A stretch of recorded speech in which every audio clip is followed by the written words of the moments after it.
13 July 1997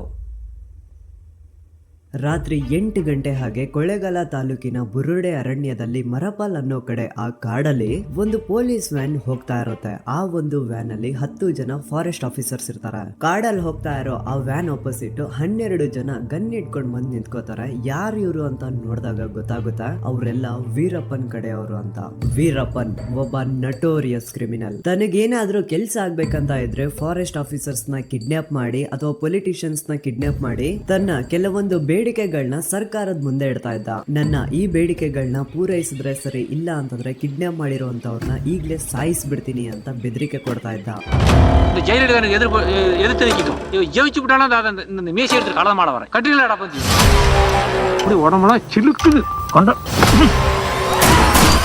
so ಈ ವೀರಪ್ಪನ ಹಾವಳಿ ದಿನಕ್ಕೂ ಜಾಸ್ತಿ ಆಗ್ತಾ ಇದೆ. ಇವನ್ ಹೆಂಗಾದ್ರೂ ಮಾಡಿ ಹಿಡಿಬೇಕು ಅಂತ Karnataka state government, Tamil Nadu state government ಎರಡು ಒಟ್ಟಿಗೆ ಸೇರ್ಕೊಂಡು ಪೊಲೀಸ್ ಆಫೀಸರ್ಸ್ ನ ಒಂದು ಸ್ಪೆಷಲ್ ಟೀಮ್ ನ ಅಪಾಯಿಂಟ್ ಮಾಡುತ್ತೆ. ಅದೇ special task force, also known as STF. So STF team ನ ಅಪಾಯಿಂಟ್ ಮಾಡಾದ್ಮೇಲೆ ನೀವು ಹೆಂಗಾದ್ರೂ ಮಾಡಿ ವೀರಪ್ಪನ ಹಿಡಿಲೇಬೇಕು ಅಂತ ಒಂದು ಟಾಸ್ಕ್ ಕೊಟ್ಟಿರ್ತಾರ. ಸೊ ಈ ವೀರಪ್ಪನ್ ಕೇಸ್ ಬಗ್ಗೆ ಇನ್ವೆಸ್ಟಿಗೇಷನ್ ಮಾಡ್ತಾ ಇರ್ಬೇಕಾದ್ರೆ STF ಟೀಮ್ ಅವ್ರಿಗೆ ಒಂದು ಟಿಪ್ ಸಿಗುತ್ತೆ. ಅದೇನಂತಂದ್ರೆ ಈಗೇನ್ ವೀರಪ್ಪನು 9 ಜನ ಫಾರೆಸ್ಟ್ ಆಫೀಸರ್ಸ್ ನ ಕಿಡ್ನಾಪ್ ಮಾಡಿದಾನೋ ಇವ್ರನ್ನೆಲ್ಲ ರಿಲೀಸ್ ಮಾಡಾದ್ಮೇಲೆ ಮೇ ಬಿ ವೀರಪ್ಪನ ನೆಕ್ಸ್ಟ್ ಟಾರ್ಗೆಟ್ ಡಾಕ್ಟರ್ ರಾಜ್ಕುಮಾರ್ ಅವ್ರು ಇರಬಹುದು ಅಂತ. ಈ ವಿಷಯನ STF ಅವರು ರಾಘವೇಂದ್ರ ರಾಜ್ಕುಮಾರ್ ಅವ್ರಿಗೆ ತಿಳಿಸ್ತಾರೆ ಕೂಡ. ನೋಡಿ ರಘು, ನಮ್ಮ ಇನ್ಫಾರ್ಮೇಶನ್ ಪ್ರಕಾರ ಮೇ ಬಿ ವೀರಪ್ಪನ ನೆಕ್ಸ್ಟ್ ಟಾರ್ಗೆಟ್ ನಿಮ್ಮ ಅಪ್ಪಾಜಿ ಇರಬಹುದು. ಸೊ ಯಾವ್ದಕ್ಕೂ ಇನ್ಮೇಲಿಂದ ಸ್ವಲ್ಪ ಎಚ್ಚರವಾಗಿರಿ ಅಂತ ಒಂದು ವಾರ್ನಿಂಗ್ ಕೊಟ್ಟಿರ್ತಾರ. ಈ ವಿಷಯನ ರಘು ಅವ್ರು ಹೋಗ್ಬಿಟ್ಟು ತಮ್ಮ ಅಪ್ಪಾಜಿ ಡಾಕ್ಟರ್ ರಾಜ್ಕುಮಾರ್ ಅವ್ರಿಗೆ ತಿಳಿಸ್ತಾರೆ ಕೂಡ. ಅಪ್ಪಾಜಿ, ಪೊಲೀಸ್ ಅವ್ರು ಬಂದು ಹೇಳಿದ್ರು ವೀರಪ್ಪನ್ ನೆಕ್ಸ್ಟ್ ನಿಮ್ಮನ್ನ ಕಿಡ್ನಾಪ್ ಮಾಡೋ ಪ್ಲಾನ್ ಅಲ್ಲಿ ಇದಾನಂತೆ. ಸೊ ಇನ್ಮೇಲೆಯಿಂದ ಹುಷಾರಾಗಂತೆ ಇರಿ ಅಂತ ಹೇಳ್ತಾರ. ಆದ್ರೆ ಆಗ ರಾಜ್ಕುಮಾರ್ ಅವರು ಈ ಒಂದು ವಿಷಯನ ತಮಾಷೆ ಮಾಡ್ತಾರ. ಅಲ್ಲ, ಅದ್ ಯಾವುದೋ ಕಾಡಲ್ಲಿರೋ ವೀರಪ್ಪನು ನನ್ನನ್ನೇ ಕಿಡ್ನಾಪ್ ಮಾಡ್ತಾನೆ, ನನ್ನನ್ನ ಕಿಡ್ನಾಪ್ ಮಾಡಿದ್ರು ನನ್ ಮೈ ಮೇಲಿರೋ ಶರ್ಟ್ ಪಂಚೆ ಬಿಟ್ರೆ ಅವ್ನ್ಗೆ ಇನ್ನೇನು ಸಿಗಲ್ಲ ಬಿಡು ಅಂತ ಡಾಕ್ಟರ್ ರಾಜ್ಕುಮಾರ್ ಈ ಒಂದು ಮ್ಯಾಟರ್ ನ ಸೀರಿಯಸ್ ಆಗಿ ತಗೊಳಲ್ಲ, ತಮಾಷೆ ಮಾಡ್ತಾರ. ಆದ್ರೆ ಯಾರಿಗ್ ಗೊತ್ತಿತ್ತು 1997ರಲ್ಲಿ Veerappan may be next Rajkumar ಅವ್ರನ್ನ ಕಿಡ್ನಾಪ್ ಮಾಡಬಹುದು ಅಂತ ಊಹೆ ಮಾಡಿದ್ದು 30 ಜುಲೈ 2000ರಲ್ಲಿ நிஜ ஆகுது ಅಂತ. எங்களுக்கும் போலீஸ் டிபார்ட்மெண்ட்டுக்கு மிலிட்டரிக்கு எல்லாத்துக்கும் போர் நடந்தது. உத்தம்னு சொல்றாங்க, சுட்டான்னு சொல்றாங்க. அது எப்படிலாம் சுட்டுருப்பாங்க நடந்துச்சுன்னு சொல்லி கொஞ்சம் காசுமா, அவ்வளவுதானே. அது சரி காசு. இதே மாதிரி ஒரு இடத்துல சாப்பாடு செஞ்சுட்டு இருந்தாங்க, சமையல் செஞ்சுக்கிட்டு எல்லாரும் இருந்தாங்க. நம்ம ஆளு ஒரு ஆளு காவல் இருந்தாங்க, போலீஸ்காரனு வந்துட்டாங்க. எடுத்தது சாட்டான்னு தோட்டா அடிச்சுதான் எடுத்து கரெக்டா பிடிச்சுதான் நாபி இருக்கான் ஈடாகும். இவன் அந்த பட்டன் தட்டா விட்டான். எடுத்து இவனை அவங்க அடிச்சாங்க. சீடு ஒரு 20 பேர் இருக்கும்.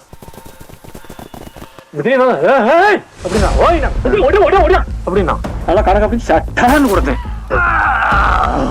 ஒருத்த கல்யாணம் மாட்டிக்கிட்டான். கெட்டி பார்த்தா இதோ தலைக்காய் தெரியுது, இந்த மனுஷன் கூட தெரியுது. தக்காளி அடியா தலை மேல தூக்கிட்டான். தூக்கடா டேய், தலை தூக்கடா. நல்லா பிடிச்சி கல்ல வெட்டிட்டு போற மாதிரி ஒட்டங்கடா அடிய சட்டாரி. அவனு போய் கேர பட்டி கொண்டு போயிட்டான். இவங்களை முடிச்சு விட்டாங்க. நான் அப்படி ஒரு 50 பேர் நின்றுட்டாங்க. இப்படி முடிச்சுல தூக்கிறது சட்டப்படி ஒரு குண்டை கடிச்சு வச்சிருது.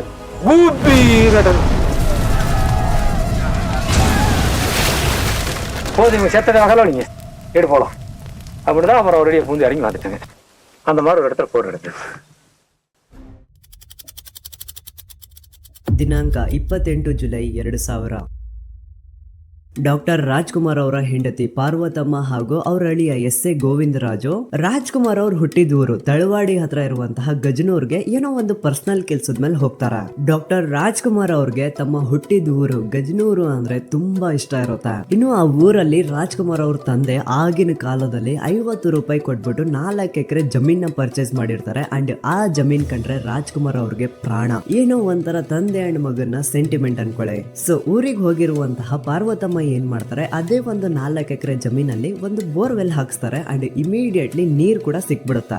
ಇದೇ ಖುಷಿಲಿ ಪಾರ್ವತಮ್ಮ ರಾಜ್ಕುಮಾರ್ ಅವ್ರಿಗೆ ಕಾಲ್ ಮಾಡ್ಬಿಟ್ಟು, ರೀ ಈ ತರ ನಿಮ್ ತಂದೆ ಅವ್ರ ಜಮೀನಲ್ಲಿ ನಾನೊಂದು ಬೋರ್ವೆಲ್ ಹಾಕ್ಸ್ದೆ ಅಂಡ್ ಇಮಿಡಿಯೇಟ್ಲಿ ನೀರ್ ಕೂಡ ಸಿಕ್ಬಿಡ್ತು, ನೀವು ಬನ್ನಿ ಒಮ್ಮೆ ನೋಡಿ ಅಂತ ಕರೀತಾರ. ಸೊ ರಾಜ್ಕುಮಾರ್ ಅವ್ರು ಹೆಂಗೆ ಅಂತಂದ್ರೆ ಅವ್ರು ಏನಾದ್ರೂ ಗಜನೂರ್ಗೆ ಹೋದ್ರು ಅಂದ್ರೆ ಅಲ್ಲಿಂದ ವಾಪಸ್ ಬರ್ಲಿಕ್ಕೆ ಅವ್ರಿಗೆ ಮನ್ಸೆ ಆಗ್ತಿರಲ್ಲ. ಒಂದು ದಿನಕ್ಕಂತ ಹೋದವರು ಪ್ರತಿ ಸತಿ 3-4 ದಿನ ಇದ್ದು ಬರೋರು. ಸೊ ಈ ಸತಿನೂ ಅಷ್ಟೇ ಆ ಬೋರ್ ನೀರಿನ ನೆಪ ಇಟ್ಕೊಂಡು ಊರಿಗೆ ಬಂದವರು ಮತ್ತೆ ಅವ್ರಿಗೆ ವಾಪಸ್ ಬೆಂಗಳೂರು ಹೋಗ್ಲಿಕ್ಕೆ ಮನ್ಸೇ ಆಗ್ತಿರಲ್ಲ. ಹಾಗಾಗಿ 30 ಜುಲೈ ಕೂಡ ಅವರು ಅಲ್ಲೇ ಉಳ್ಕೋತಾರ. 30 ಜುಲೈ 2000 ಭೀಮನ ಅಮಾವಾಸ್ಯೆ ಹೊತ್ತು. ಸೊ ಕತ್ಲಾದ್ಮೇಲೆ ಪಾರ್ವತಮ್ಮ ಅವರು ರಾಜ್ಕುಮಾರ್ ಅವ್ರ ಕಾಲಿಗೆ ಪೂಜೆ ಮಾಡಿ ನಂತರ ಎಲ್ಲರೂ ಸೇರ್ಕೊಂಡು ಊಟ ಮಾಡ್ಕೊಂಡು ರಾಜ್ಕುಮಾರ್ ಹಾಗೂ ಪಾರ್ವತಮ್ಮ ಅವರು ಮನೆ ಒಳಗಡೆ ಮಾತಾಡ್ತಾ ಟಿವಿ ನೋಡ್ತಾ ಕೂತಿರ್ತಾರ. ಈ ಕಡೆ ಮನೆ ಆಚೆ ಎಸ್.ಎ. ಗೋವಿಂದರಾಜು, ನಾಗೇಶ್, ನಾಗಪ್ಪ ಹಾಗೂ ಕಾರ್ ಡ್ರೈವರ್ ರವಿ ಊಟ ಮುಗಿಸ್ಕೊಂಡು ಅದು ಇದು ಮಾತಾಡ್ಕೊಂಡು ತಲೆ ಹರಟೆ ಮಾಡ್ತಾ ಹಾಗೆ ಮನೆ ಆಚೆ ವಾಕ್ ಮಾಡ್ತಾ ಇರ್ತಾರ. ಸೊ ವಾಕ್ ಮಾಡ್ತಿರುವಂತಹ ಇವ್ರಿಗೆ ರೋಡ್ ಆ ಕಡೆ ಇರುವಂತಹ ಒಂದು ಬೇಲಿ ಒಳಗಡೆಯಿಂದ ಏನೋ ಶಬ್ದ ಕೇಳಿಸುತ್ತೆ. ಏನದು ಅಂತ ತಿರುಗಿ ನೋಡಿದ್ರೆ 9 ಜನ ಅಪರಿಚಿತರು ದಡ್ಬಡನೆ ಬಂದು ಗನ್ ಪಾಯಿಂಟ್ ಮಾಡಿ ನಾನು ವೀರಪ್ಪನ್ ಬಂದಿದ್ದೀನಿ, ಅಯ್ಯ ಎಲ್ಲಿ, ನನಗೆ ಅಯ್ಯ ಬೇಕು ಅಂತ ತಮಿಳಲ್ಲಿ ಕೇಳ್ತಾನೆ. ಅಲ್ಲಿವರೆಗೂ ವೀರಪ್ಪನ ಇಂಟೆನ್ಷನ್ಸ್ ಏನು ಅಂತ ಗೊತ್ತಿಲ್ಲದೆ ಎಸ್.ಎ. ಗೋವಿಂದರಾಜು ಅಪ್ಪಾಜಿ ಮನೆ ಒಳಗಡೆ ಇದ್ದಾರೆ ಅಂತ ಹೇಳ್ಬಿಡ್ತಾರ. ಇದನ್ ಕೇಳಿಸ್ಕೊಂಡು ಆ 9 ಜನರಲ್ಲಿ 4 ಜನ ವೀರಪ್ಪನ್ ಜೊತೆಗೆ ಮನೆ ಕಡೆಗೆ ಹೋಗ್ತಾರ. ಮಿಕ್ಕಿರೋ ಇನ್ನೂ 4 ಜನ ಈ 4 ಜನರನ್ನ ಗನ್ ಪಾಯಿಂಟ್ ಮಾಡಿ ಅಲ್ಲೇ ಕೂರಿಸ್ಕೊಂಡಿರ್ತಾರ. ಇಬ್ರು ಮನೆ ಒಳಗಡೆ ಬ್ಯಾಕ್ ಡೋರ್ ಇಂದ ಎಂಟರ್ ಆದ್ರೆ ಇನ್ನು ಇಬ್ರು ವೀರಪ್ಪನ್ ಜೊತೆ ಫ್ರಂಟ್ ಡೋರ್ ಇಂದ ಎಂಟರ್ ಆಗ್ತಾರ. ಸೊ ಈಗ ಗನ್ ಇಟ್ಕೊಂಡು ಮನೆ ಒಳಗಡೆ ಬಂದಿರುವಂತಹ ವೀರಪ್ಪನ್ ಅಂಡ್ ಅವನ್ ಜೊತೆಗಿರುವಂತವ್ರನ್ನ ನೋಡಿ ಪಾರ್ವತಮ್ಮ ಭಯದಲ್ಲಿ ಕಿರಿಸ್ತಾರ. ಆಗ ವೀರಪ್ಪನ್ ರಾಜ್ಕುಮಾರ್ ಅವ್ರ ಕಡೆಗೆ ನೋಡ್ಬಿಟ್ಟು ಅಯ್ಯ ನಾನ್ ನಿಮ್ಮನ್ನ ಕಿಡ್ನಾಪ್ ಮಾಡೋದಕ್ ಬಂದಿದ್ದೀನಿ, ದಯವಿಟ್ಟು ನನ್ ಜೊತೆ ಬನ್ನಿ ಅಂತ ಕೇಳ್ಕೊತಾನ. ಇದನ್ನ ಕೇಳಿಸ್ಕೊಂಡಿದ್ ಪಾರ್ವತಮ್ಮ ಚೀರಾಡೋದಕ್ ಸ್ಟಾರ್ಟ್ ಮಾಡ್ತಾರ. ಯಾರ್ ಮುಂದೆ ಬಂದು ಏನ್ ಮಾತಾಡ್ತಿದ್ಯಾ ನೀನು ಅಂತ. ಆಗ ರಾಜ್ಕುಮಾರ್ ಅವರೇ ಪಾರ್ವತಮ್ಮ ಅವ್ರನ್ನ ಸಮಾಧಾನ ಮಾಡಿ ನನ್ಗೇನು ಆಗಲ್ಲ, ನಾನ್ ಇವ್ರ ಜೊತೆ ಹೋಗ್ತೀನಿ, ನೀನ್ ಇಲ್ಲಿ ಹುಷಾರಾಗಿರೋ, ಮಕ್ಕಳನ್ನೆಲ್ಲ ಚೆನ್ನಾಗಿ ನೋಡ್ಕೋ ಅಂತ ಪಾರ್ವತಮ್ಮ ಅವ್ರನ್ನ ಸಮಾಧಾನ ಮಾಡಿ ರಾಜ್ಕುಮಾರ್ ಅವರು ವೀರಪ್ಪನ್ ಜೊತೆ ಮನೆ ಆಚೆ ಬರ್ತಾರ. ಈಗ ಮನೆಯಿಂದ ಆಚೆ ಬಂದು ಮನೆ ಆಚೆ ಮಣ್ಕಾಲೂರಿ ಕೈ ಕಟ್ಟಿ ಕೂತಿರುವಂತಹ ಎಸ್.ಎ. ಗೋವಿಂದರಾಜು, ನಾಗೇಶ್, ನಾಗಪ್ಪ ಹಾಗೂ ಕಾರ್ ಡ್ರೈವರ್ ರವಿಗೆ ವೀರಪ್ಪನ್ ಒಂದು ಮಾತು ಕೇಳ್ತಾನೆ, ನಿಮ್ಮಲ್ಲಿ ಯಾರಾದ್ರೂ ಒಬ್ರು ಅಯ್ಯ ಜೊತೆ ಬರ್ಬೇಕು ಅಂತ. ಆಗ ಹಿಂದೆ ಮುಂದೆ ಯೋಚನೆ ಮಾಡದೆ ಎಸ್.ಎ. ಗೋವಿಂದರಾಜು ನಾನ್ ಬರ್ತೀನಿ ಅಂತ ಕೈ ಎತ್ತಾರ. ಅಷ್ಟರಲ್ಲಿ ನಾಗೇಶ್ ಕೂಡ ಇಲ್ಲ ಇಲ್ಲ ಇವ್ರು ಬೇಡ, ನಾನ್ ಬರ್ತೀನಿ, ನನ್ನನ್ನ ಕರ್ಕೊಂಡು ಹೋಗಿ ಅಂತ ಹೇಳ್ತಾರ. ಅಷ್ಟರಲ್ಲಿ ಈ ಕಡೆ ನಾಗಪ್ಪ ಕೂಡ ಇಲ್ಲ ಇಲ್ಲ ಇವ್ರು ಬೇಡ, ನಾನ್ ಬರ್ತೀನಿ ಅಂತ ಹಠ ಮಾಡ್ತಾನೆ. ಆದ್ರೆ ಕಾರ್ ಡ್ರೈವರ್ ರವಿ ಮಾತ್ರ ಹೆದರ್ಕೊಂಡು ನನ್ನನ್ನ ಬಿಟ್ಬಿಡಿ, ನನಗೆ ಹೆಂಡತಿ ಮಕ್ಕಳಿದ್ದಾರೆ ಅಂತ ಹಿಂದೆ ಸರ್ಕೋತಾನೆ. ಸರಿ ಅಂತ ಈಗ ವೀರಪ್ಪನು ಡಾಕ್ಟರ್ ರಾಜ್ಕುಮಾರ್ ಅವ್ರ ಜೊತೆಗೆ ಎಸ್.ಎ. ಗೋವಿಂದರಾಜು, ನಾಗೇಶ್ ಅಂಡ್ ನಾಗಪ್ಪ ಈ 3 ಜನರನ್ನು ಕಿಡ್ನಾಪ್ ಮಾಡಿ ಕಾಡಿಗೆ ಕರ್ಕೊಂಡು ಹೋಗ್ತಾನೆ. ಇವ್ರನ್ನೆಲ್ಲ ಕಿಡ್ನಾಪ್ ಮಾಡಿ ಕಾಡಿಗೆ ಹೋಗಕ್ಕಿಂತ ಮುಂಚೆ ವೀರಪ್ಪನು ಪಾರ್ವತಮ್ಮ ಅವ್ರಿಗೆ ಒಂದು ಕ್ಯಾಸೆಟ್ ಕೊಟ್ಟಿರ್ತಾನೆ. ಅಮ್ಮ ಇದನ್ನ ತಗೊಂಡ್ ಹೋಗಿ ಎಸ್.ಎಂ. ಕೃಷ್ಣ ಅವ್ರಿಗೆ ಕೊಡಿ ಅಂತ. ಸೊ ಪಾರ್ವತಮ್ಮ ಅವರು ಇಮಿಡಿಯೇಟ್ಲಿ ಕಾರ್ ಡ್ರೈವರ್ ರವಿನ ಕರ್ಕೊಂಡು ಬೆಂಗಳೂರು ಕಡೆಗೆ ಹೊರಡ್ತಾರ. ಈಗ ಆ ಕ್ಯಾಸೆಟ್ ಅಲ್ಲಿ ಏನಿತ್ತು ಅಂತ ಎಲ್ಲೂ ಹೊರಗ್ ಬಂದಿಲ್ಲ. ಮೇ ಬಿ ನಮ್ಮ ಅಸಂಪ್ಷನ್ಸ್ ಪ್ರಕಾರ ಆ ಒಂದು ಕ್ಯಾಸೆಟ್ ಅಲ್ಲಿ ವೀರಪ್ಪನು ತಾನ್ ಯಾಕೆ ಡಾಕ್ಟರ್ ರಾಜ್ಕುಮಾರ್ ಅವ್ರನ್ನ ಕಿಡ್ನಾಪ್ ಮಾಡ್ದ ಅಂಡ್ ಅವ್ರನ್ನ ಸೇಫ್ ಆಗಿ ಬಿಡುಗಡೆ ಮಾಡೋದಕ್ಕೆ ವೀರಪ್ಪನ ಬೇಡಿಕೆಗಳು ಏನು ಅಂತ ವೀರಪ್ಪನ ಒಂದು ವಿಡಿಯೋ ರೆಕಾರ್ಡ್ ಮಾಡಿರಬಹುದು ಅಂತ ನಮ್ಮ ಅಸಂಪ್ಷನ್. ಆದ್ರೆ ನಿಜವಾಗ್ಲೂ ಆ ಕ್ಯಾಸೆಟ್ ಒಳಗಡೆ ಏನಿತ್ತು ಅಂತ ಎಲ್ಲೂ ಹೊರಗ್ ಬಂದಿಲ್ಲ. It's A top secret. Kidnap ಆದಾಗ ಡಾಕ್ಟರ್ ರಾಜ್ಕುಮಾರ್ ಅವ್ರ ಜೊತೆ ಇದ್ದಂತಹ ಎಸ್.ಎ. ಗೋವಿಂದರಾಜು ಹೇಳ್ದಂಗೆ ಅವರು ಕಿಡ್ನಾಪ್ ಆಗಿದ್ ರಾತ್ರಿಯಿಂದ ಹಿಡಿದು ನೆಕ್ಸ್ಟ್ 3 ದಿನವರೆಗೂ ಇವರಿಂದ ಕಂಟಿನ್ಯೂಸ್ಲಿ ಕಾಡಲ್ಲಿ ನಡೆಸ್ತಾರ ಅಂತ. ಜಾಸ್ತಿ ರೆಸ್ಟ್ ಮಾಡಕ್ ಕೊಡ್ತಾ ಇರ್ಲಿಲ್ಲ, ಊಟ ಇಲ್ಲ, ನಿದ್ದೆ ಇಲ್ಲ, ಸುಮ್ನೆ ನಡಿಬೇಕು. ಡೇ ಟೈಮ್ ಇರ್ಲಿ, ನೈಟ್ ಟೈಮ್ ಇರ್ಲಿ, ಮಳೆ ಬರ್ಲಿ, ಬಿಸಿಲಿರ್ಲಿ, ಏನು ಕೇರ್ ಮಾಡಂಗಿಲ್ಲ, ಸುಮ್ನೆ ನಡಿಬೇಕಷ್ಟೇ. ಸೊ ಕಿಡ್ನಾಪ್ ಮಾಡಿದ್ 3 ದಿನ ಆದ್ಮೇಲೆ ವೀರಪ್ಪನು ರಾಜ್ಕುಮಾರ್ ಅವ್ರ ಹತ್ರ ಬಂದು ಮಾತಾಡ್ತಾನಂತ. ಅಯ್ಯ 3 ದಿನ ಇಂದ ನೀವು ನಮ್ ಜೊತೆ ಈ ಕಾಡಲ್ಲಿ ನಡೀತಾ ಇದ್ದೀರಾ, ಒಮ್ಮೆನೂ ನನ್ನನ್ನು ಯಾಕೆ ಕಿಡ್ನಾಪ್ ಮಾಡಿದೀರಾ ಅಂತ ಪ್ರಶ್ನೆ ಮಾಡಿಲ್ಲ, ನಾನ್ ನಿಮ್ಮನ್ನ ಯಾಕೆ ಕಿಡ್ನಾಪ್ ಮಾಡಿದೀನಿ ಅಂತ ನಿಮಗ್ ಗೊತ್ತಾ ಅಂತ ಕೇಳ್ತಾನೆ. ಅದಕ್ಕೆ ರಾಜ್ಕುಮಾರ್ ಅವರು ಸ್ಯಾವೇಜ್ ರಿಪ್ಲೈ ಕೊಡ್ತಾ, ನೀನ್ ತಾನೇ ನನ್ನನ್ನ ಕಿಡ್ನಾಪ್ ಮಾಡಿರೋದು, ನೀನ್ ಹೇಳ್ಬೇಕು ಅದನ್ನ, ನನ್ನನ್ನು ಕೇಳಿದ್ರೆ ಹಿಂಗೆ ಅಂತ ಉಲ್ಟಾ ಪ್ರಶ್ನೆ ಕೇಳ್ತಾರೆ. ಅದಕ್ಕೆ ವೀರಪ್ಪನ ಅಯ್ಯ ನಂದು ಕೆಲವೊಂದು ಬೇಡಿಕೆಗಳಿದಾವೆ, ಅದೇನಂತ ನಾನು ಆಲ್ರೆಡಿ ಸರ್ಕಾರದ ಮುಂದೆ ಇಟ್ಟಿದ್ದೀನಿ, ಅದೆಲ್ಲ ಸರ್ಕಾರ ಕಡೆಯಿಂದ ಪೂರೈಕೆ ಆಗ್ಲಿ, ಅದಾದ್ಮೇಲೆ ನಿಮ್ಮನ್ನೆಲ್ಲ ಬಿಟ್ಕೊಟ್ಬಿಡ್ತೀನಿ, ಅಲ್ಲಿವರೆಗೂ ಸಮಾಧಾನದಿಂದ ನಮ್ ಜೊತೆ ಇರಿ, ನಾವೇನು ತೊಂದರೆ ಕೊಡಲ್ಲ ಅಂತಾನೆ. ಈ ಕಡೆ ರಾಜ್ಯದ ಮುಖ್ಯಮಂತ್ರಿ ಆಗಿರುವಂತಹ ಎಸ್.ಎಂ. ಕೃಷ್ಣ ಅವ್ರಿಗೆ ಡಾಕ್ಟರ್ ರಾಜ್ಕುಮಾರ್ ಕಿಡ್ನಾಪ್ ಆಗಿದ್ದಾರೆ, ಅವ್ರನ್ನ ವೀರಪ್ಪನ್ ಕಿಡ್ನಾಪ್ ಮಾಡಿದಾನೆ ಅನ್ನೋ ವಿಷಯ ಗೊತ್ತಾದ ತಕ್ಷಣ ಟೆನ್ಷನ್ ಸ್ಟಾರ್ಟ್ ಆಗುತ್ತೆ. ಅಂಡ್ ಟೆನ್ಷನ್ ಆಗ್ಬೇಕು ಕೂಡ, ಯಾಕಂದ್ರೆ ಕಿಡ್ನಾಪ್ ಆಗಿರೋದು ಯಾರೋ ಸಾಮಾನ್ಯ ವ್ಯಕ್ತಿ ಅಲ್ಲ, ಡಾಕ್ಟರ್ ರಾಜ್ಕುಮಾರ್. ಅಭಿಮಾನಿಗಳನ್ನ ದೇವರು ಅಂತ ಕರೆದವರು ಕಿಡ್ನಾಪ್ ಆಗಿದ್ದಾರೆ ಅನ್ನೋ ವಿಷಯ ಅಭಿಮಾನಿಗಳಿಗೆ ಗೊತ್ತಾಯ್ತು ಅಂದ್ರೆ ಅಭಿಮಾನಿಗಳು ಸುಮ್ನೆ ಇರ್ತಾರ? ಆಬ್ವಿಯಸ್ಲಿ ಆಕ್ರೋಶ ಅನ್ನೋ ಬೆಂಕಿ ಹತ್ತಿ ದಗದಗ ಜಾಗ ಅಂತ ಉರಿಯುತ್ತೆ. ಸೊ ಈ ಮ್ಯಾಟರ್ ಅಲ್ಲಿ ಆದಷ್ಟು ಡ್ಯಾಮೇಜ್ ಕಂಟ್ರೋಲ್ ಆಗ್ಲಿ ಅಂತ ಎಸ್.ಎಂ. ಕೃಷ್ಣ ಟ್ರೈ ಮಾಡ್ತಾರ. ಎಸ್.ಎಂ. ಕೃಷ್ಣ ಅವ್ರ ಜೊತೆ ಸೇರಿ ರಾಜ್ಕುಮಾರ್ ಫ್ಯಾಮಿಲಿ ಅವರು ಒಂದು ಪ್ರೆಸ್ ಮೀಟ್ ನ ಮಾಡ್ತಾರೆ ಅಂಡ್ ಅದ್ರಲ್ಲಿ ನಾವು ಆದಷ್ಟು ಬೇಗ ರಾಜ್ಕುಮಾರ್ ಅವ್ರನ್ನ ಬಿಡಿಸ್ಕೊಂಡ್ ಬರ್ತೀವಿ ಅಂತ ಅಭಿಮಾನಿ ದೇವರುಗಳಿಗೆ ಭರವಸೆ ಕೊಡ್ತಾರ. ಈ ಕಡೆ ವೀರಪ್ಪನ್ ಕ್ಯಾಸೆಟ್ ಮೇಲೆ ಕ್ಯಾಸೆಟ್ ಕಳಿಸ್ತಾನೆ ಇರ್ತಾನೆ. ಅವ್ನ್ ಡಿಮ್ಯಾಂಡ್ಸ್ ಏನಿತ್ತು ಅಂದ್ರೆ ಮೊದಲನೇದಾಗಿ ಈ ಒಂದು ಕೇಸಲ್ಲಿ ಯಾವೊಬ್ಬ ಪೊಲೀಸ್ ಆಫೀಸರ್ ಕೂಡ ಇನ್ವಾಲ್ವ್ ಆಗ್ಬಾರ್ದು. ಇನ್ನೊಂದು ತಮಿಳ್ನಾಡಿನ ಒಬ್ಬ ಕವಿಯ ಪ್ರತಿಮೆ ಕರ್ನಾಟಕದ ಬೆಂಗಳೂರಲ್ಲಿ ತುಂಬಾ ದೊಡ್ಡದಾಗಿ ಸ್ಥಾಪನೆ ಮಾಡಬೇಕು. ಮೂರನೇದಾಗಿ ಕರ್ನಾಟಕ ರಾಜ್ಯದಲ್ಲಿ ಕನ್ನಡ ಭಾಷೆಯ ನಂತರ ತಮಿಳು ಎರಡನೇ ಅಧಿಕೃತ ಭಾಷೆ ಆಗ್ಬೇಕು. ನಾಲ್ಕನೇದು ತಮಿಳ್ನಾಡು ಅವರು ಯಾವಾಗ ಕೇಳಿದ್ರು ಎಷ್ಟು ಕೇಳಿದ್ರು ಇಲ್ಲ ಅಂದಿರ ಕಾವೇರಿ ನೀರ್ ಬಿಡಬೇಕು. ಐದನೇದು 1991ರಲ್ಲಿ ರಾಜೀವ್ ಗಾಂಧಿ ಬಾಂಬ್ ಬ್ಲಾಸ್ಟ್ ಕೇಸಲ್ಲಿ ಅರೆಸ್ಟ್ ಆಗಿ ಮೈಸೂರು ಅಂಡ್ ಕೊಯಂಬತ್ತೂರ್ ಜೈಲಲ್ಲಿ ಇರುವಂತಹವ್ರನ್ನ ರಿಲೀಸ್ ಮಾಡಬೇಕು. ಜೊತೆಗೆ TDA ಕೇಸಲ್ಲಿ ಅರೆಸ್ಟ್ ಆಗಿರುವಂತಹ ಜನರನ್ನು ಸಹ ಬಿಡಬೇಕು. ಇಷ್ಟೇ ಅಲ್ಲದೆ ಹಣದ ಬೇಡಿಕೆನೂ ಸಹ ವೀರಪ್ಪನ್ ಇಟ್ಟಿರ್ತಾನೆ. ಆದ್ರೆ ಅದು ಎಕ್ಸಾಕ್ಟ್ ಅಮೌಂಟ್ ಎಷ್ಟು ಅಂತ ಎಲ್ಲೂ ಕ್ಲಿಯರ್ ಇಲ್ಲ. ಒಬ್ರು 100 ಕೋಟಿ ಅಂತಾರೆ, ಒಬ್ರು 40 ಕೋಟಿ ಅಂತಾರೆ, ಒಬ್ರು 10 ಕೋಟಿ ಅಂತಾರೆ. ಸೊ ಅದು ಎಕ್ಸಾಕ್ಟ್ ಅಮೌಂಟ್ ಏನು ಅಂತ ಲಾಸ್ಟ್ ಅಲ್ಲಿ ಗೊತ್ತಾಗುತ್ತೆ. ವೀರಪ್ಪನ್ ಬರೀ ದುಡ್ಡಿನ ಡಿಮ್ಯಾಂಡ್ ಮಾತ್ರ ಮಾಡಿದಿದ್ರೆ ಸರ್ಕಾರ ಅವನದು ಎಷ್ಟು ಕೇಳ್ತಾನೋ ಒಂದ್ ಸ್ವಲ್ಪ ಹೆಚ್ಚು ಕಡಿಮೆ ಮಾಡಿ ಅವನು ದುಡ್ಡು ಕೊಟ್ಟು ಡಾಕ್ಟರ್ ರಾಜ್ಕುಮಾರ್ ಅಂಡ್ ಅವ್ರ ಜೊತೆಗಿರೋರ್ನ ಬಿಡಿಸ್ಕೊಂಡು ಬಂದಿರೋರು. ಆದ್ರೆ ವೀರಪ್ಪನ್ ತುಂಬಾ ಸ್ಮಾರ್ಟ್ಲಿ ಯೋಚನೆ ಮಾಡಿ ಬರೀ ದುಡ್ಡಿನ ಡಿಮ್ಯಾಂಡ್ ಅಲ್ಲದೆ ಬೇರೆ ಏನೇನೋ ಬೇಡಿಕೆಗಳನ್ನ ಇಟ್ಟಿರ್ತಾನೆ. ಲೈಕ್ ಕಾವೇರಿ ನೀರಿನ ವಿಷಯ, ಕರ್ನಾಟಕದಲ್ಲಿ ತಮಿಳ್ ಸೆಕೆಂಡ್ ಲ್ಯಾಂಗ್ವೇಜ್ ಆಗ್ಬೇಕು, ಅಷ್ಟೇ ಅಲ್ಲದೆ ರಾಜೀವ್ ಗಾಂಧಿ ಬಾಂಬ್ ಬ್ಲಾಸ್ಟ್ ಕೇಸಲ್ಲಿ ಅರೆಸ್ಟ್ ಆಗಿರುವಂತಹವ್ರನ್ನ ಬಿಡುಗಡೆ ಮಾಡ್ಬೇಕು. ಇದೆಲ್ಲ ಪೂರೈಸೋದಕ್ಕೆ ಸಾಧ್ಯನೇ ಇರಲ್ಲ. ಕೊನೆಗೆ ಏನಪ್ಪಾ ಮಾಡೋದು, ವೀರಪ್ಪನ್ ಕೇಳೋದೆಲ್ಲ ಮಾಡೋಕ್ಕಾಗಲ್ಲ ಅಂತ ಅವ್ನಿಗೆ ಅರ್ಥ ಮಾಡಿಸ್ಬೇಕು. ಆದ್ರೆ ಅವನ ಹತ್ರ ಹೋಗಿ ಮಾತಾಡಿ ಅವ್ನಿಗೆ ಅರ್ಥ ಮಾಡಿಸೋರು ಯಾರು ಅಂತ ಹುಡುಕ್ಬೇಕಾದ್ರೆ ಎಸ್.ಎಂ. ಕೃಷ್ಣ ಅವ್ರಿಗೆ ಮೊದಲು ತಲೆಗೆ ಬಂದಿದ್ದ ಹೆಸರೇ IGP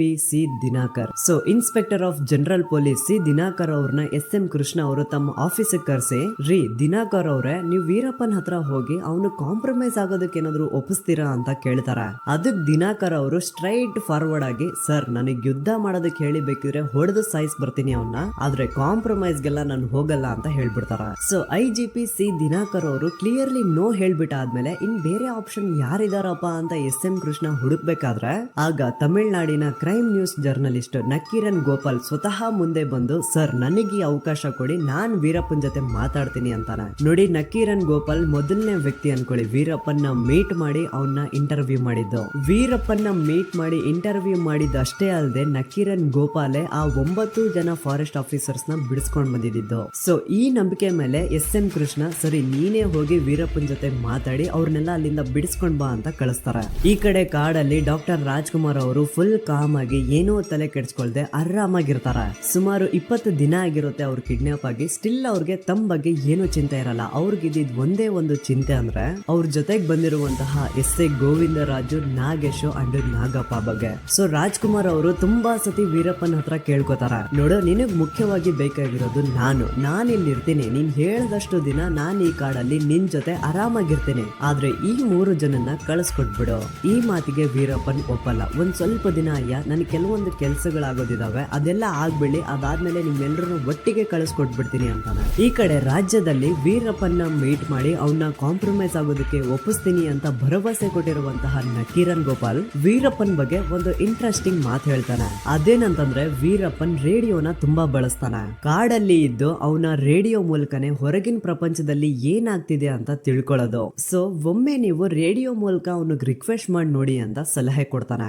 ಆಗಸ್ಟ್ 19, 2000 ರಾತ್ರಿ 8:00 ಪ್ರಸಾರ ಆಗುವಂತಹ BBC ನ್ಯೂಸ್ ನ ರೇಡಿಯೋ ಮೂಲಕ ಪಾರ್ವತಮ್ಮ ಹಾಗೂ ರಾಜ್ಕುಮಾರ್ನ ಫ್ಯಾಮಿಲಿ ರಾಜ್ಕುಮಾರ್ನ ಬಿಡುಗಡೆ ಮಾಡುವಂತ ವೀರಪ್ಪನ್ ಹತ್ರ ಕೇಳ್ಕೊತಾರ. ಪಾರ್ವತಮ್ಮ ಅಂಡ್ ಮಕ್ಕಳು ವೀರಪ್ಪನ್ ಹತ್ರ ರೇಡಿಯೋ ಮೂಲಕ ರಾಜ್ಕುಮಾರ್ ಅವ್ರನ್ನ ಬಿಟ್ಕೊಡು ಅಂತ ಕೇಳ್ಕೊಳ್ಳೋದನ್ನ ರಾಜ್ಕುಮಾರ್ ಅವರು ಕೇಳಿಸ್ಕೊಂಡು ಕಣ್ಣೀರ್ ಹಾಕ್ತಾರಂತೆ. ಫಾರ್ ದ ಫಸ್ಟ್ ಟೈಮ್ ಅವ್ರ ಲೈಫ್ ಅಲ್ಲೇ ಮೊದಲನೇ ಸತಿ ಎಸ್.ಐ. ಗೋವಿಂದರಾಜು, ನಾಗೇಶ್ ಅಂಡ್ ನಾಗಪ್ಪ ಡಾಕ್ಟರ್ ರಾಜ್ಕುಮಾರ್ ಅವರು ಅಳ್ತಿರುವಂತದನ್ನ ನೋಡಿದ್ದು. ಸೊ ಪಾರ್ವತಮ್ಮ ಹಾಗೂ ರಾಜ್ಕುಮಾರ್ ಫ್ಯಾಮಿಲಿ ಎಲ್ಲ ರಿಕ್ವೆಸ್ಟ್ ಮಾಡ್ಕೊಂಡ್ ಆದ್ಮೇಲೆ ಅದೇ ಒಂದು ರೇಡಿಯೋ ಚಾನಲ್ ಅಲ್ಲಿ ನೆಕ್ಸ್ಟ್ ನ್ಯೂಸ್ ಪ್ರಸಾರ ಆಗುತ್ತೆ. ಅದೇನಂತಂದ್ರೆ ವೀರಪ್ಪನ್ ಹತ್ರ ಮಾತಾಡ್ಲಿಕ್ಕೆ ನಕ್ಕೀರನ್ ಗೋಪಾಲ್ ಹೋಗ್ತಿದ್ದಾನೆ ಅಂತ.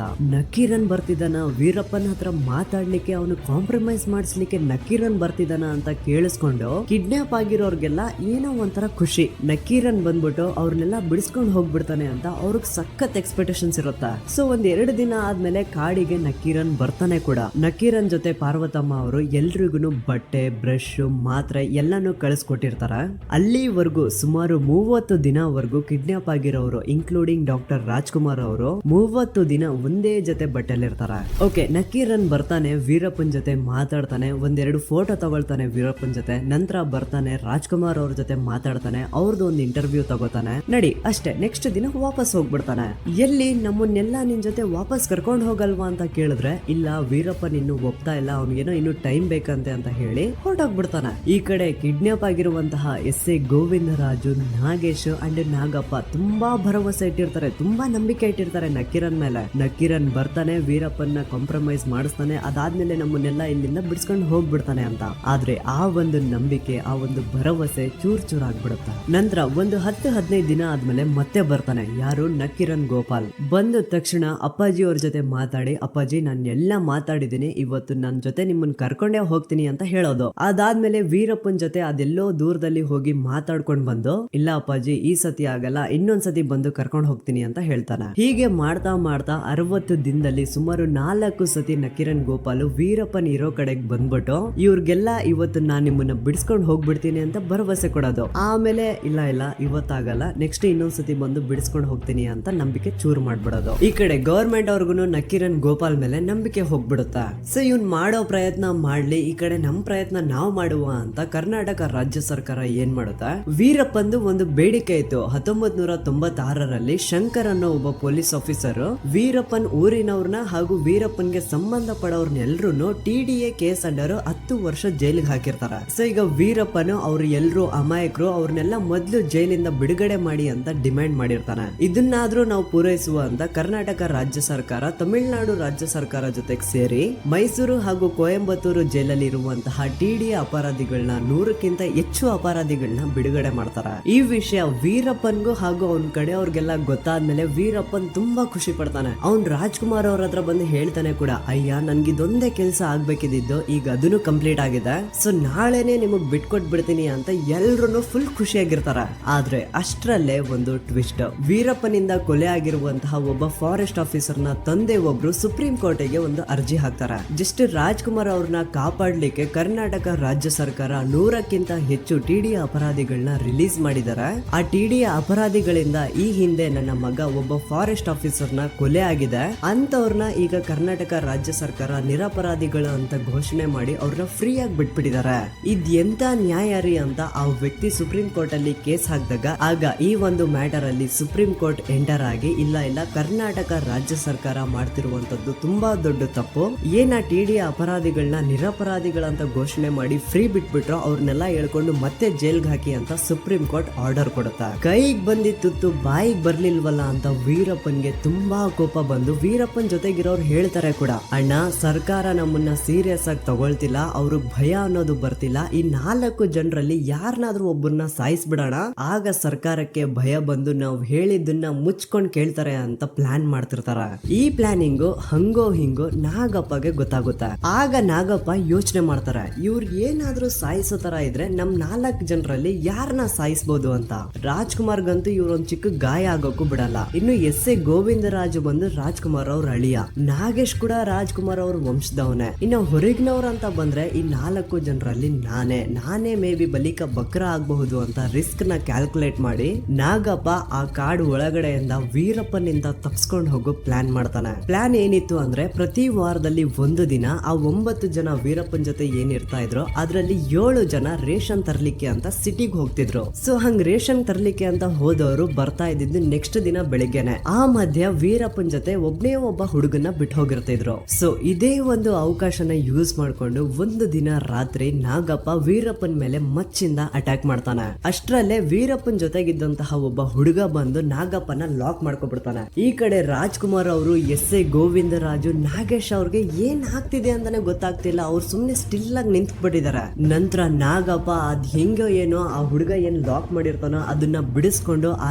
ರಾತ್ರಿ ಅಲ್ಲಿಂದ ಓಡ್ ಹೋಗ್ಬಿಡ್ತಾರ. ಆ ಕತ್ಲೆಯಲ್ಲಿ ಬೆಳಕಿಲ್ದೆ ರಾತ್ರಿ ಹೊತ್ತಿ ಏನಾಯ್ತು ಅಂತ ಯಾರಿಗೂ ಕ್ಲಿಯರ್ ಇರಲ್ಲ. ಬೆಳಿಗ್ಗೆ ಎದ್ದು ನೋಡಿದ್ರೆ ವೀರಪ್ಪನ್ ತಲೆಗೆ 28 ಸ್ಟಿಚ್ ಬಿದ್ದಿರ್ತವೆ. ಈ ಕಡೆ ನಾಗಪ್ಪನ ಅದೃಷ್ಟ ನೋಡಿ ಆ ಕತ್ಲೆಯಲ್ಲಿ ಆ ಕಾಡಲ್ಲಿ ಯಾವುದೇ ಒಂದು ಹಾವು, ಚೇಳು, ಆನೆ, ಕರಡಿ, ಹುಲಿ, ಚಿರತೆ ಯಾವುದೇ ಪ್ರಾಣಿ ಹತ್ರ ತಗ್ಲಾಕೊಳ್ದೆ ಸೇಫ್ ಆಗಿ ನೆಕ್ಸ್ಟ್ ದಿನ ಬೆಂಗಳೂರಿಗೂ ಸಹ ರೀಚ್ ಆಗ್ಬಿಡ್ತಾರ. ಈ ಕಡೆ ಕಾಡಲ್ಲಿ ಉಳಿದಿರುವಂತಹ 3 ಜನ ರಾಜ್ಕುಮಾರ್, ಎಸ್.ಐ. ಗೋವಿಂದರಾಜು, ನಾಗೇಶ್ ಅವ್ರಿಗೆ ರೇಷನ್ ತರ್ಲಿಕ್ಕೆ ಅಂತ ಹೋದವರು ವೀರಪ್ಪನ್ ಕಡೆಯವರು ವಾಪಸ್ ಬಂದಾಗ ಸರಿಯಾಗಿ ಟಾರ್ಚರ್ ಕೊಡ್ತಾರಂತ.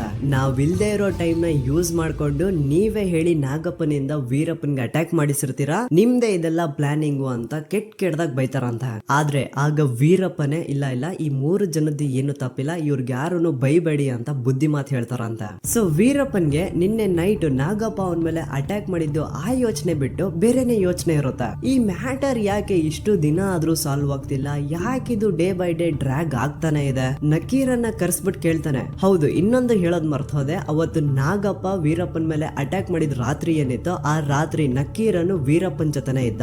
ಸೊ ವೀರಪ್ಪನ್ ನಕೀರನ್ನ ಕೇಳ್ತಾನೆ, ಯಾಕೆ ನಕೀರನ್ ಈ ಮ್ಯಾಟ್ರ್ ಇಷ್ಟು ಬೇಗ ಸಾಲ್ವ್ ಆಗ್ತಿಲ್ಲ, ನನ್ ಡಿಮ್ಯಾಂಡ್ಸ್ ಏನಂತ ನಾನು ಆಲ್ರೆಡಿ ಹೇಳಿದ್ದೀನಿ, ಆದ್ರೂ ಯಾಕೆ ಇಷ್ಟು ಡಿಲೇ ಆಗ್ತಿದೆ, ಯಾಕೆ ಇಷ್ಟು ಡ್ರ್ಯಾಗ್ ಆಗ್ತಿದೆ ಈ ಮ್ಯಾಟರ್ ಅಂತ ಕೇಳಿದಾಗ ಆಗ ನಕೀರನು ಇದು ಅದು ಅಂತ ತಿರುಗಿಸಿ ಮುರುಗಿಸಿ ಮಾತಾಡಿ ಸೈಲೆಂಟ್ ಆಗಿ ಅಲ್ಲಿಂದ ಎಸ್ಕೇಪ್ ಆಗ್ಬಿಡ್ತಾನೆ. ಈಗ ವೀರಪ್ಪನ್ಗೆ ನಕೀರನ್ ಮೇಲೆ ಡೌಟ್ ಬಂದ್ಬಿಡುತ್ತೆ. ವೀರಪ್ಪನ್ ಏನ್ ಮಾಡ್ತಾನೆ, ತನ್ನ ಗ್ಯಾಂಗ್ ಅಲ್ಲಿ ಒಬ್ಬನ್ನ ಚೆನ್ನೈಗೆ ಕಳಿಸ್ತಾನೆ, ನೀನಲ್ಲಿ ಹೋಗಿ ಏನ್ ನಡೀತಿದೆ ತಿಳ್ಕೊಂಡ್ ಬಾ ಅಂತ. ಸೊ ಆ ವೀರಪ್ಪನ್ ಗ್ಯಾಂಗ್ ಮೆಂಬರು ಚೆನ್ನೈಗೆ ಬಂದು ನೋಡಿದ್ರೆ ಅಲ್ಲಿ ಕತೆ ಬೇರೆನೆ ಇರುತ್ತೆ. ಆಕ್ಚುಲಿ ನಕೀರನ್ ಗೋಪಾಲ್ದು ಒಂದು ಸ್ವಂತ ಮ್ಯಾಗಝಿನ್ ಇರುತ್ತೆ, ನಕೀರನ್ ಅಂತ. ಸೊ ಅವ್ನ್ ಏನ್ ಮಾಡೋನು ಅಂತಂದ್ರೆ, ಇಲ್ಲಿ ವೀರಪ್ಪನ್ ಹತ್ರ ಕಾಡಿಗೆ ಬಂದು ವೀರಪ್ಪನ್ ಜೊತೆ ಎಳೆದಿರುವಂತಹ ಫೋಟೋಸ್, ರಾಜ್ಕುಮಾರ್ ಅವ್ರ ಜೊತೆ ಎಳೆದಿರುವಂತಹ ಫೋಟೋಸ್ ನ ಎಕ್ಸ್ಕ್ಲೂಸಿವ್ ಆಗಿ ತನ್ನ ಮ್ಯಾಗಝಿನ್ ಒಳಗಡೆನೆ ಪಬ್ಲಿಷ್ ಮಾಡ್ತಿದ್ದ. ಹೀಗಾಗಿ ಆ ನಕೀರನ್ ಮ್ಯಾಗಝಿನ್ ನ ಸೇಲ್ ಏನಿತ್ತೋ ಅದು ಟಾಪ್ ಹೊರಟೋಗ್ಬಿಟ್ಟಿರುತ್ತೆ. ಕೋಟ್ಯಾಂತರ ರೂಪಾಯಿ ಮಾಡ್ಕೋತಾನೆ ನಕೀರನ್ ಗೋಪಾಲ್. ಸೊ ಈ ಮ್ಯಾಟರ್ ಇಷ್ಟು ಬೇಗ ಕ್ಲಿಯರ್ ಆಗ್ಬಿಟ್ರೆ ತನ್ನ ಮ್ಯಾಗಝಿನ್ ಅಲ್ಲಿ ಪ್ರಿಂಟ್ ಮಾಡ್ಲಿಕ್ಕೆ ನ್ಯೂಸ್ ಇರಲ್ಲ ಅಂತ ಹೇಳ್ಬಿಟ್ಟು ನಕೀರನ್ ಗೋಪಾಲ್ ಬೇಕಂತಾನೆ ಈ ಮ್ಯಾಟರ್ ನ ಡ್ರ್ಯಾಗ್ ಮಾಡ್ತಿರ್ತಾನಂತೆ. ಸೊ ಈಗ ವೀರಪ್ಪನ ಗ್ಯಾಂಗ್ ಮೆಂಬರು ಈ ವಿಷಯನೆಲ್ಲ ಅರ್ಥ ಮಾಡ್ಕೊಂಡು ವಾಪಸ್ ಕಾಡಿಗೆ ಆ ನಕೀರನ್ ಮ್ಯಾಗಝಿನ್ ಸಮೇತ ಹೋಗಿ ವೀರಪ್ಪನ್ಗೆ ಎಲ್ಲಾ ವಿಷಯನ ತಿಳಿಸ್ತಾನೆ. ವೀರಪ್ಪನ್ಗೆ ನಕೀರನ್ ಮೇಲೆ ತುಂಬಾ ಕೋಪ ಬರುತ್ತೆ. ನೆಕ್ಸ್ಟ್ ಬರ್ಲಿ ಅವನ್ಗಿದೆ ಅಂತ ಕಾಯ್ತಾ ಇರ್ತಾನೆ. ಈ ಕಡೆ ದಿನಗಳು ಕಳೀತಾನೆ ಇದಾವೆ, ಆದ್ರೆ ಡಾಕ್ಟರ್ ರಾಜ್ಕುಮಾರ್ ಅವರು ಇನ್ನೂವರೆಗೂ ರಿಲೀಸ್ ಆಗೇ ಇಲ್ಲ. ಹಾಗಾಗಿ ಕರ್ನಾಟಕದಲ್ಲಿ ದಂಗೆಗಳೆದ್ದಿರ್ತವೆ. ಕನ್ನಡಿಗರು ಕರ್ನಾಟಕದಲ್ಲಿರುವಂತಹ ತಮಿಳ್ ಪೀಪಲ್ ಮೇಲೆ ಅಟ್ಯಾಕ್ ಮಾಡ್ತಿರ್ತಾರೆ. ಡಾಕ್ಟರ್ ರಾಜ್ಕುಮಾರ್ ಅವ್ರನ್ನ ಕಿಡ್ನಾಪ್ ಮಾಡಿದಕ್ಕೆ ಕರ್ನಾಟಕದಲ್ಲಿ ಇಷ್ಟೆಲ್ಲ ದಂಗೆಗಳಾಗ್ತಿದಾವೆ. ಇನ್ನು ಅಪ್ಪಿ ತಪ್ಪಿ ಕಾಡಲ್ಲಿ ಇವ್ರಿಗೇನಾದ್ರೂ ಹೆಚ್ಚು ಕಡಿಮೆ ಆಗೋಯ್ತು ಅಂದ್ರೆ ಕರ್ನಾಟಕದಲ್ಲಿರುವಂತಹ ತಮಿಳಿಯನ್ಸ್ಗೆ ಕನ್ನಡಿಗರು ಬದುಕಕ್ ಕೊಡಲ್ಲ ಆಮೇಲೆ ಅಂತ ವೀರಪ್ಪನ್ಗೆ ಒಂದು ಟೆನ್ಷನ್ ಸ್ಟಾರ್ಟ್ ಆಗುತ್ತಾ. ಹಾಗಾಗಿ ವೀರಪ್ಪನ್ ನೆಕ್ಸ್ಟ್ ಮೀಟಿಂಗ್ ಗೆ ಆಗ ತಮಿಳ್ನಾಡಿನಲ್ಲಿ ತುಂಬಾ ಫೇಮಸ್ ಅಂಡ್ ತುಂಬಾ ಪಾಪ್ಯುಲರ್ ಇದ್ದಂತಹ ನಡುಮರನ್ ಅಂಡ್ ಅವ್ರ ಜೊತೆ ಕೊಳ್ತೂರು ಮಣಿನ ಕರೆಸ್ತಾನೆ. ಅವರು ವೀರಪ್ಪನ್ ಹತ್ರ ಬಂದು ವೀರಪ್ಪನ್ನ ಅರ್ಥ ಮಾಡಿಸ್ಲಿಕ್ಕೆ ಟ್ರೈ ಮಾಡ್ತಾರೆ. ನೋಡು, ನೀನ್ ಡಾಕ್ಟರ್ ರಾಜ್ಕುಮಾರ್ ಅವ್ರನ್ನ ಕಿಡ್ನಾಪ್ ಮಾಡ್ಕೊಂಡು ತಂದು ಇಷ್ಟು ದಿನ ಕಾಡಲ್ಲಿ ಇಟ್ಕೊಂಡಿದ್ಯಾ, ಇದು ತುಂಬಾ ದೊಡ್ಡ ರಿಸ್ಕ್. ಅಪ್ಪಿ ತಪ್ಪಿ ಅವ್ರಿಗೇನಾದ್ರೂ ಕಾಡಲ್ಲಿ ಹೆಚ್ಚು ಕಡಿಮೆ ಆಗೋಯ್ತು ಅಂತಂದ್ರೆ ಕರ್ನಾಟಕದಲ್ಲಿ ಕನ್ನಡಿಗರು ತಮಿಳಿಯನ್ಸ್ ನ ಬದುಕೋಕ್ ಕೊಡಲ್ಲ. ಸೊ ಪ್ಲೀಸ್ ಇದನ್ನ ಅರ್ಥ ಮಾಡ್ಕೊಂಡು ಆದಷ್ಟು ಬೇಗ ನೀನು ಡಾಕ್ಟರ್ ರಾಜ್ಕುಮಾರ್ ಅವ್ರನ್ನ ಬಿಟ್ಕೊಡು ಅಂತ ಕೇಳ್ತಾರ. ಆಗ ವೀರಪ್ಪನು, ಸರಿ ಅಯ್ಯ, ಇವ್ರನ್ನೆಲ್ಲಾರನು ಬಿಟ್ಕೊಡ್ತೀನಿ, ಆದ್ರೆ ನನ್ಗೆ ಸ್ವಲ್ಪ ಟೈಮ್ ಬೇಕು. ಈಗ ಬೇಕಿದ್ರೆ ಎಸ್.ಐ. ಗೋವಿಂದರಾಜನ್ನ ನಿಮ್ ಜೊತೆ ಕರ್ಕೊಂಡು ಹೋಗಿ, ಅವ್ರಿಗೆ ಹೆಂಗೋ ಆರೋಗ್ಯ ತುಂಬಾ ಕೆಟ್ಟ ಹೋಗಿದೆ, ಸೊ ಪ್ಲೀಸ್ ಅವ್ರನ್ನ ಬೇಕಿದ್ರೆ ನಿಮ್ ಜೊತೆ ಕರ್ಕೊಂಡು ಹೋಗಿ. ಇನ್ನು ಮಿಕ್ಕಿರೋ ಡಾಕ್ಟರ್ ರಾಜ್ಕುಮಾರ್ ಹಾಗೂ ನಾಗೇಶ್ ಅವ್ರನ್ನ ಒಂದ್ ಸ್ವಲ್ಪ ದಿನ ಆದ್ಮೇಲೆ ನಿಮ್ಮನ್ನ ಕರ್ಸ್ಬಿಟ್ಟು ನಾನು ಬಿಟ್ಕೊಡ್ತೀನಿ ಅಂತ ಹೇಳ್ತಾನೆ. ಆದ್ರೆ ಎಸ್.ಐ. ಗೋವಿಂದರಾಜು ಅವ್ರಿಗೆ ಅಪ್ಪಾಜಿನ ಬಿಟ್ಟು ಬರ್ಲಿಕ್ಕೆ ಮನ್ಸಿರಲ್ಲ, ಅವ್ರು ಒಪ್ಕೊಳ್ತಾನೆ ಇರಲ್ಲ. ಆಗ ಅಪ್ಪಾಜಿನೇ ಅಂದ್ರೆ ಡಾಕ್ಟರ್ ರಾಜ್ಕುಮಾರ್ ಅವರೇ ಎಸ್.ಐ. ಗೋವಿಂದರಾಜು ಅವ್ರಿಗೆ ಕನ್ವಿನ್ಸ್ ಮಾಡ್ತಾರ. ನೋಡಪ್ಪ, ನೀನ್ ಹೋಗು, ನನ್ಗಿಲ್ಲಿ ಏನು ಆಗಲ್ಲ, ನಾನು ಇಲ್ಲಿ ಆರಾಮಾಗಿರ್ತೀನಿ, ನಿನ್ನ ಆರೋಗ್ಯ ತುಂಬಾ ಕೆಟ್ಟಿದೆ, ಸೊ ದಯವಿಟ್ಟು ನೀನ್ ಹೋಗು. ಅವನೇ ಕಳಿಸ್ಕೊಡ್ತಾ ಇರ್ಬೇಕಾದ್ರೆ ನೀನ್ ಯಾಕೆ ಬೇಡ ಅಂತ ಇದೀಯಾ, ಹೋಗು ನೀನು ಅಂತ ಫೋರ್ಸ್ ಮಾಡ್ತಾರ.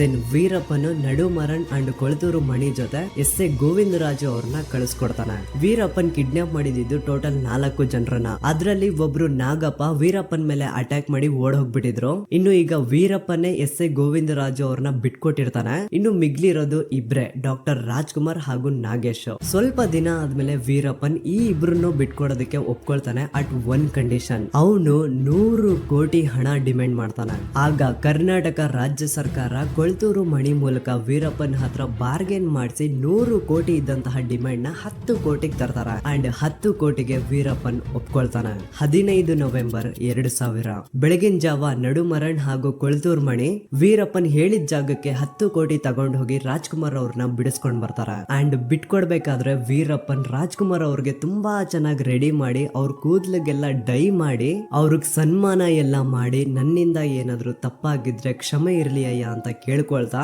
ನಾಗೇಶ್ ಹಾಗೂ ಡಾಕ್ಟರ್ ರಾಜ್ಕುಮಾರ್ ಅವ್ರನ್ನ ಬಿಟ್ಕೊಡ್ತಾನೆ. ಈ ಇಡೀ 108 ದಿನಗಳ ಕಥೆನ ರಿಸರ್ಚ್ ಮಾಡಿದಾಗ ನನ್ಗೊಂದು ವಿಷಯ ಗೊತ್ತಾಗಿದ್ದೇನು ಅಂದ್ರೆ, ವೀರಪ್ಪನ್ ಅಷ್ಟು ದೊಡ್ಡ ನಟೋರಿಯಸ್ ಕ್ರಿಮಿನಲ್ ರಾಜ್ಕುಮಾರ್ ಅವ್ರನ್ನ ಕಿಡ್ನಾಪ್ ಮಾಡೋದಕ್ಕಿಂತ ಮುಂಚೆ ಅವನು 150ಕ್ಕಿಂತ ಹೆಚ್ಚು ಜನರನ್ನ ಸಾಯಿಸಿರ್ತಾನೆ. ರಾಜ್ಕುಮಾರ್ ಅವ್ರನ್ನ ಮಾತ್ರ ತುಂಬಾ ರೆಸ್ಪೆಕ್ಟ್ಫುಲ್ಲಿ ಪ್ರೀತಿಯಿಂದ ಅಯ್ಯ ಅಂತ ಕರೀತಾನೆ. ಆ ಕಾಡಲ್ಲಿ 108 ದಿನಗಳ ಕಾಲ ಅವ್ರನ್ನ ಮಗು ತರ ನೋಡ್ಕೋತಾನಂತ. ಒಂದು ದಿನಾನು ಅವನು ಡಾಕ್ಟರ್ ರಾಜ್ಕುಮಾರ್ ಅವ್ರಿಗೆ ಏಕವಚನದಲ್ಲಿ ಮಾತಾಡಿಲ್ಲ, ಬೇರೆ ಯಾರನ್ನು ಮಾತಾಡೋದಕ್ಕೂ ಕೊಟ್ಟಿಲ್ಲ. ರಾಜ್ಕುಮಾರ್ ಅವ್ರಿಗೆ ಬೋರ್ ಆಗ್ತಾ ಇರ್ಬೇಕಾದ್ರೆ ಕಾಡಿನ ಕತೆಗಳು ಹೇಳೋದು, ತಾನ್ ಯಾಕೆ ಕ್ರಿಮಿನಲ್ ಆದ ಅಂತ ತನ್ನ ಸ್ವಂತ ಕತೆಗಳನ್ನ ಹೇಳೋದು, ಹಾಡೋದು ಹಿಂಗೆಲ್ಲ ಮಾಡ್ತಿದ್ನಂತ. ಹಿಸ್ಟ್ರಿಲೇ ಇಲ್ಲ ಗುರು, ವೀರಪ್ಪನ್ ಒಬ್ರನ್ನ ಕಿಡ್ನಾಪ್ ಮಾಡಿ ಅವ್ರ ಜೊತೆ ಅಷ್ಟು ಜಾಲಿಯಾಗಿ ಅಷ್ಟು ಫ್ರೆಂಡ್ಲಿ ಆಗಿ ಇದ್ದಿದ್ದ ಅಂದ್ರೆ ರಾಜ್ಕುಮಾರ್ ಅವ್ರ ಜೊತೆನೆ ಫಸ್ಟ್ ಅಂಡ್ ಲಾಸ್ಟ್. ಹಾಗಂತ ವೀರಪ್ಪನ್ ಅಷ್ಟು ರೆಸ್ಪೆಕ್ಟ್ ಅಷ್ಟು ಪ್ರೀತಿನ ತೋರಿಸ್ತಾ ಇರ್ಬೇಕಾದ್ರೆ ರಾಜ್ಕುಮಾರ್ ಅವರು ಅದನ್ನ ಯಾವತ್ತೂ ಅಡ್ವಾಂಟೇಜ್ ಆಗಿ ತಗೊಂಡಿಲ್ಲ. ಅಂಡ್ ಅವರಿಗೆ ನಾನು ಕಿಡ್ನಾಪ್ ಆಗಿದ್ದೀನಿ, ನನ್ನನ್ನು ವೀರಪ್ಪನ್ ಕಿಡ್ನಾಪ್ ಮಾಡಿದಾನೆ ಅನ್ನೋ ದುಃಖಕ್ಕಿಂತ ಖುಷಿನೇ ಜಾಸ್ತಿ ಇರುತ್ತಂತೆ. ಯಾಕಂದ್ರೆ ಪರಿಸರನ ಇಷ್ಟು ಹತ್ರದಿಂದ ನೋಡೋ ಅವಕಾಶ ನನಗೆಲ್ ಸಿಕ್ತಿತ್ತು. ಅದು ವೀರಪ್ಪನ್ ಅಂತ ವ್ಯಕ್ತಿ, ಕಾಡಿನ ಬಗ್ಗೆ ಪ್ರತಿಯೊಂದು ತಿಳ್ಕೊಂಡಿರುವಂತಹ ವ್ಯಕ್ತಿ ನನ್ನ ಜೊತೆಲಿದ್ದಾಗ ನಾನ್ ಪರಿಸರನ ಇಷ್ಟು ಹತ್ರದಿಂದ ನೋಡ್ತಿದ್ದೀನಲ್ಲ ಅಂತ ಖುಷಿ ಪಡ್ತಿದ್ರಂತ. ಸೊ ಆ 108 ದಿನಗಳ ಕಾಲ ವೀರಪ್ಪನ್ ಹಾಗೂ ರಾಜ್ಕುಮಾರ್ ಅವ್ರ ಮಧ್ಯ ಬಾಂಡಿಂಗ್ ಎಷ್ಟು ಸ್ಟ್ರಾಂಗ್ ಆಗಿರುತ್ತೆ ಅಂದ್ರೆ 108ನೇ ದಿನ ರಾಜ್ಕುಮಾರ್ ಅವ್ರನ್ನ ಬಿಟ್ಕೊಡ್ಬೇಕಾದ್ರೆ ವೀರಪ್ಪನ್ ಕಣ್ಣೀರ್ ಹಾಕ್ತಾನಂತ.